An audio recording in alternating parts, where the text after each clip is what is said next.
The floor is yours, Edward. Thanks. I was unmuting. Thanks to everyone for sticking around this long. And let's get right into it.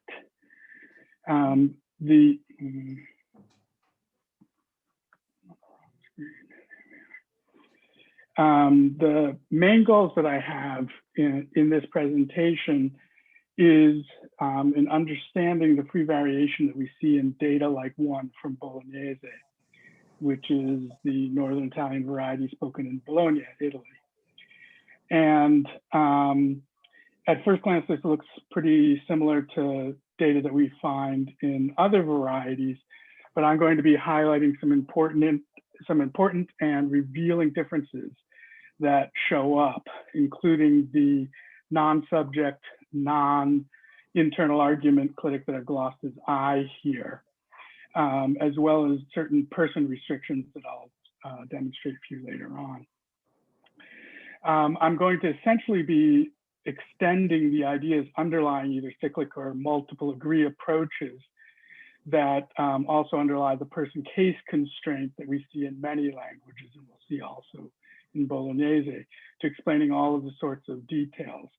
And I'll be motivating the third kind of expletive that is different from the normal ones that are mostly spoken about, like the English there and it expletives, or the French il, or its null pro-expletive counterparts in many Romance languages.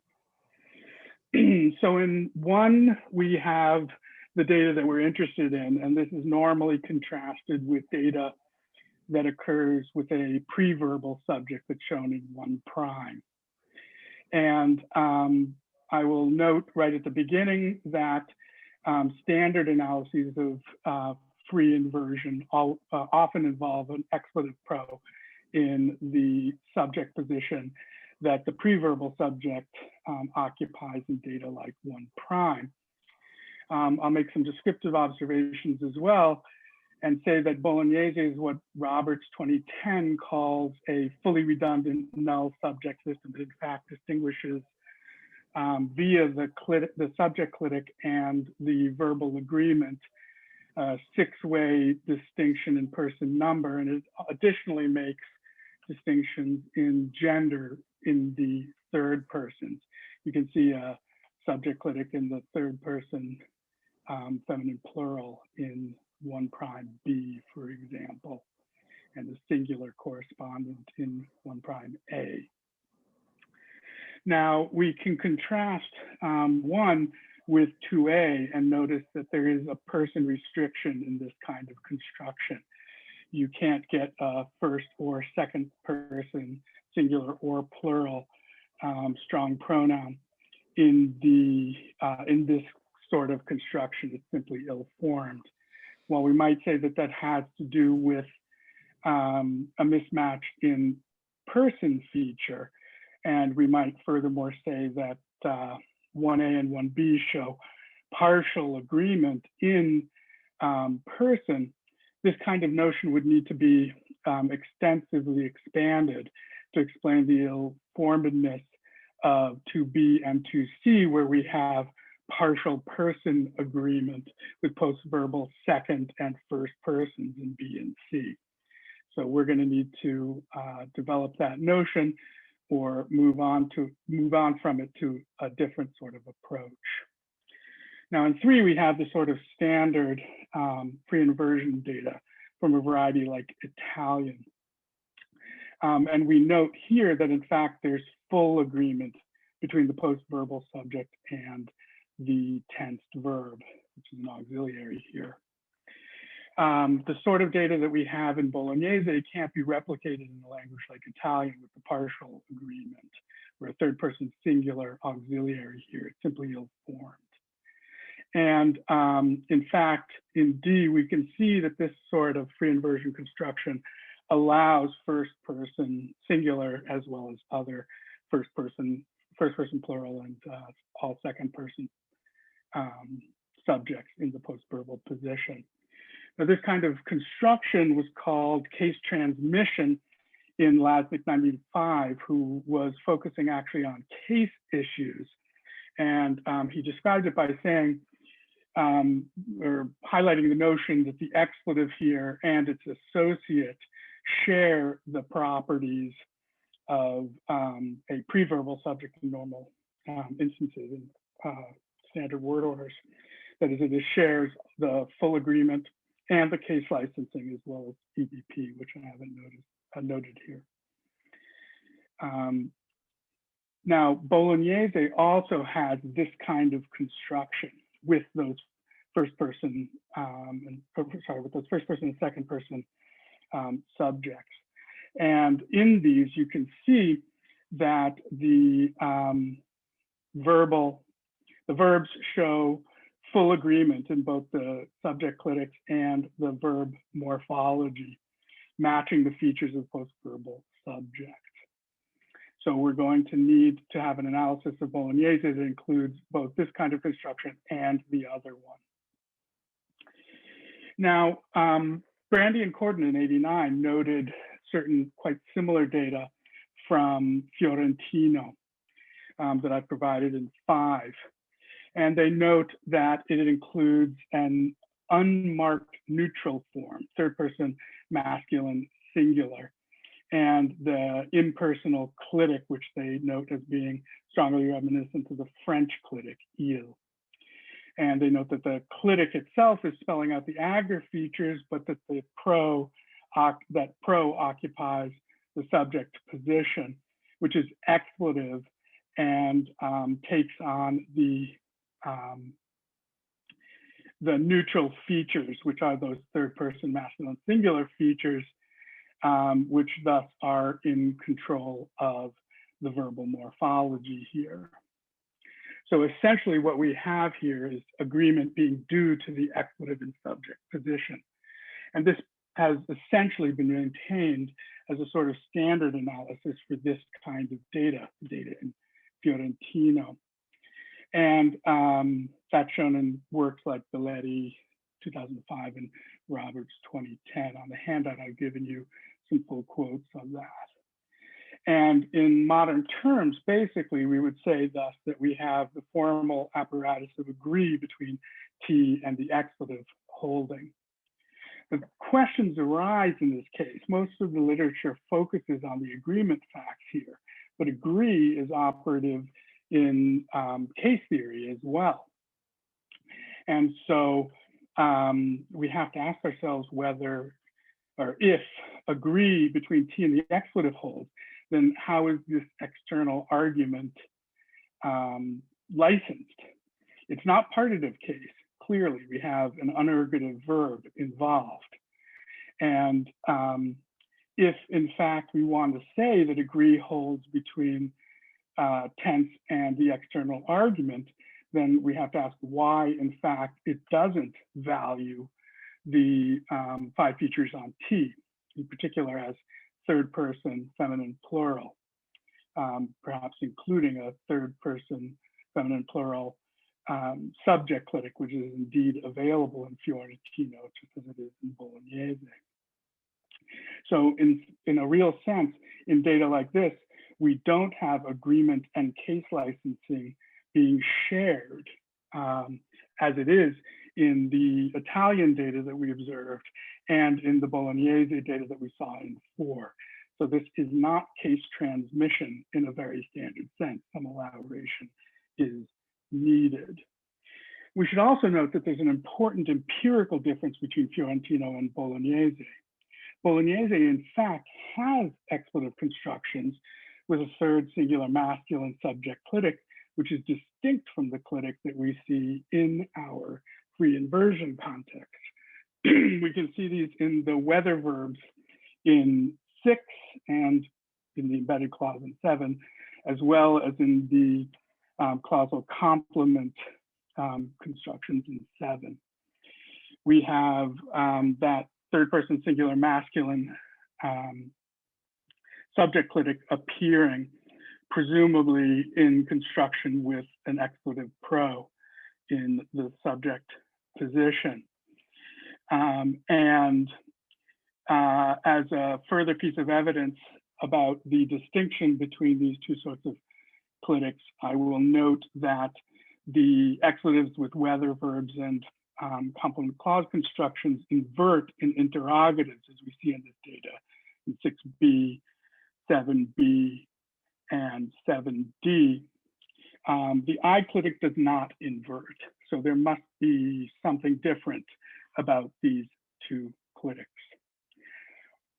And this is good evidence, in fact, that we're dealing with a different kind of expletive and construction with the two different sorts of clitics.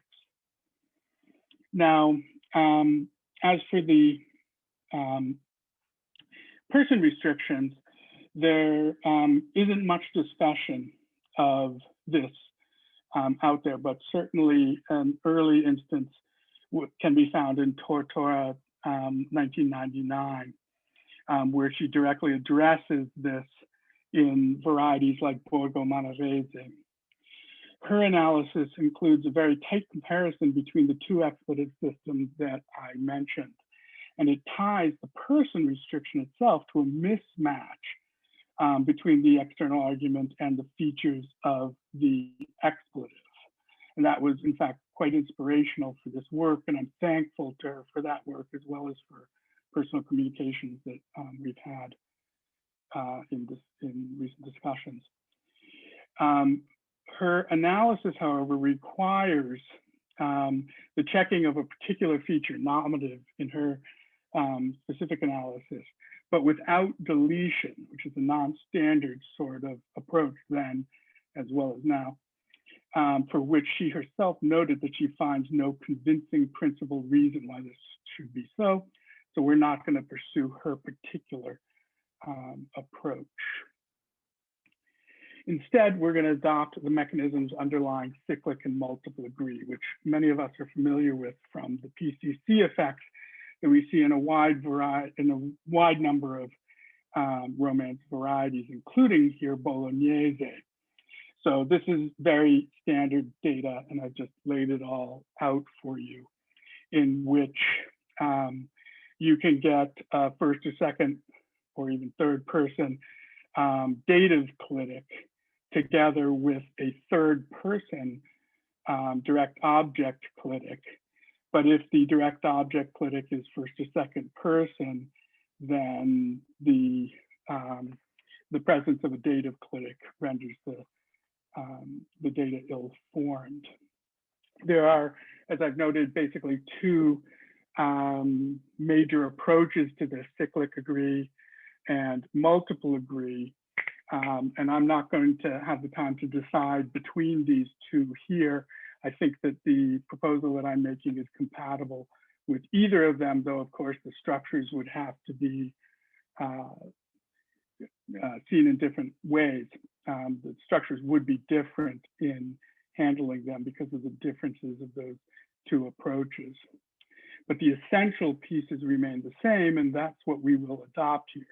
Namely, that two elements within a structure are related to a single agreeing probing head.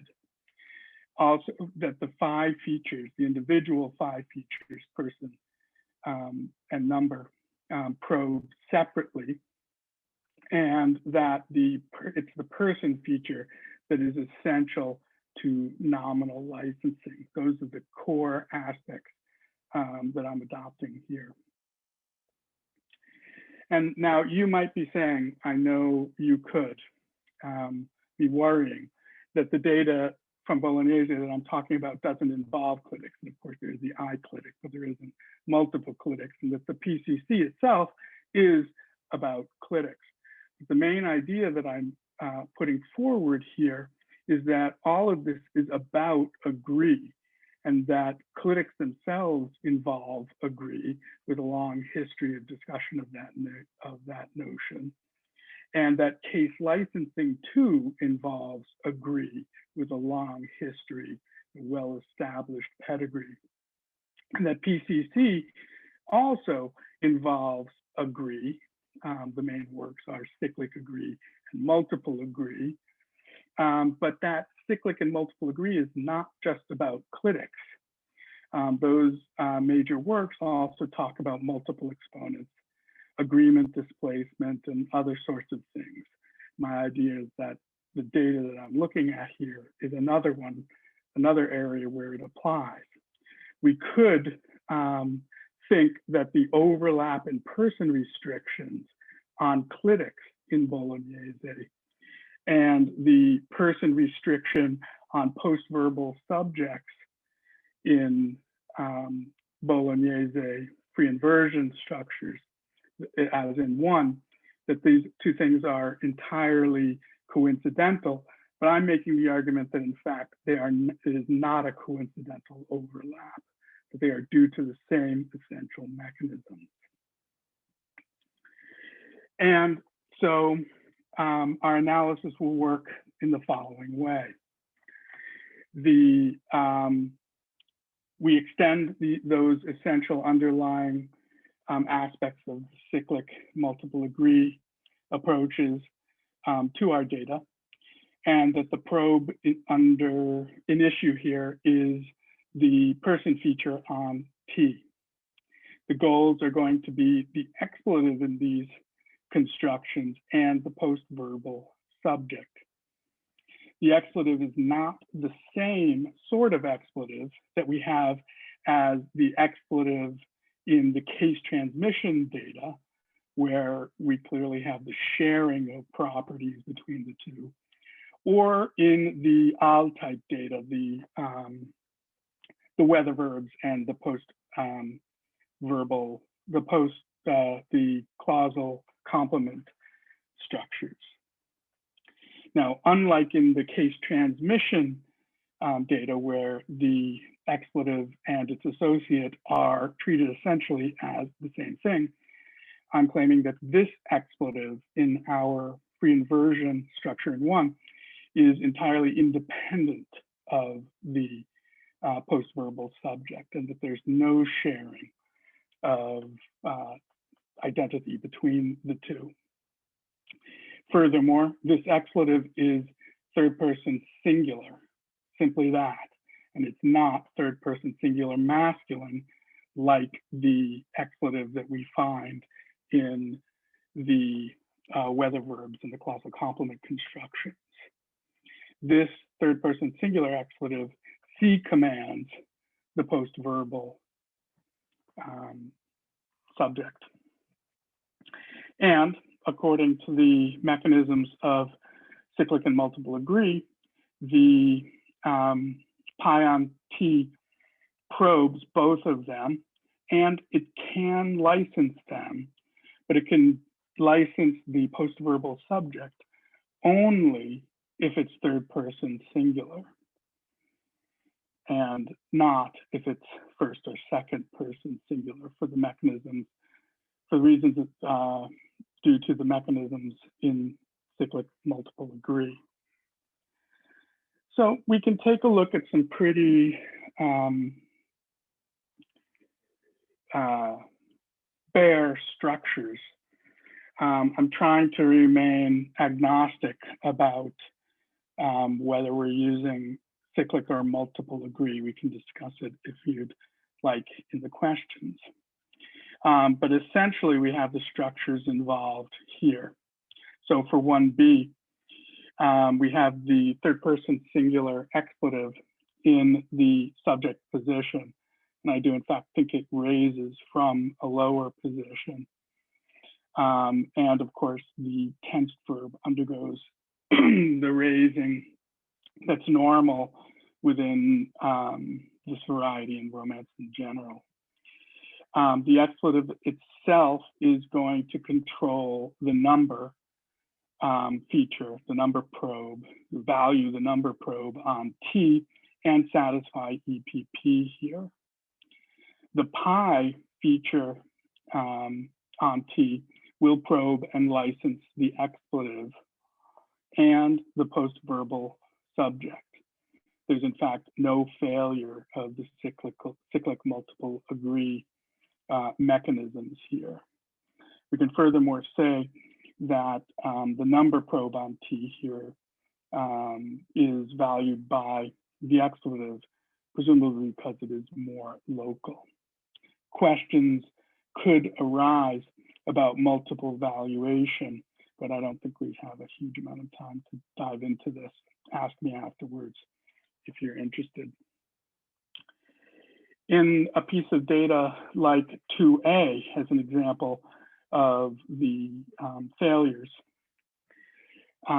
we have, of course, the same sort of structure, but we have the first or second person postverbal subjects.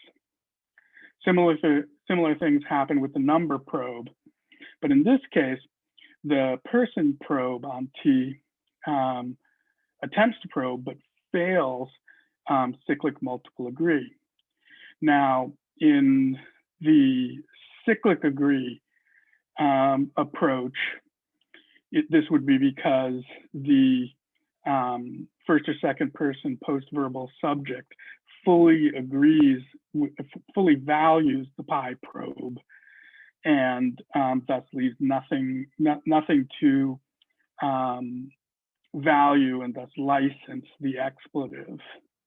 Or in the multiple agree approach, we would simply be saying that the path between the pi probe and the first or second person postverbal subject is broken.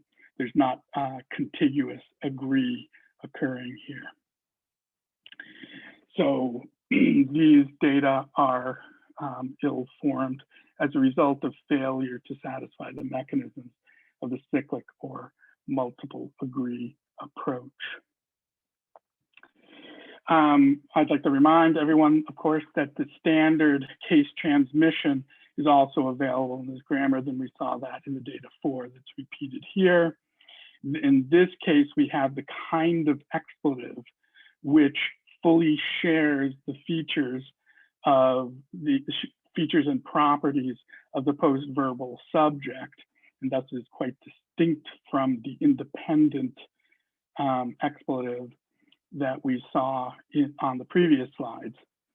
And we have full agreement showing up on the tensed verb in terms of its endings and the subject clitics involved. So it's also different from the expletive in the whether verb and clausal complement constructions that we noted in 6 and 7.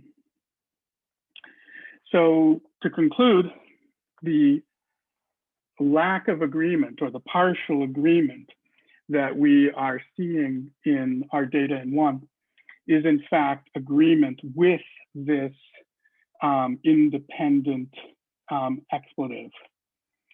And this is not being stipulated without concern for case licensing. Case licensing still has a standard approach in terms of the probe by a pi feature.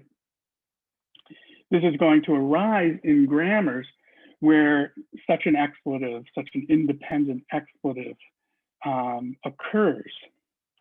Now in Bolognese, this kind of independent expletive, as I've noted, is third person singular.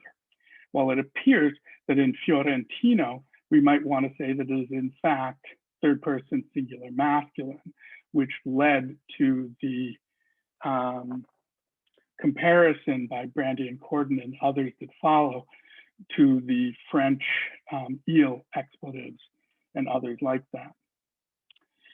The expletive that's third singular in Bolognese determines the number agreement on the tense verb in a straightforward way. The two nominals that are involved, the expletive and the postverbal subject, require licensing. That's a given. And this is achieved by the mechanisms that we've discussed. And there's no reason why the lexicon of different varieties can't contain the elements necessary for this kind of construction alongside the mechanisms necessary for case transmission. And thus, both constructions would be available. Thanks.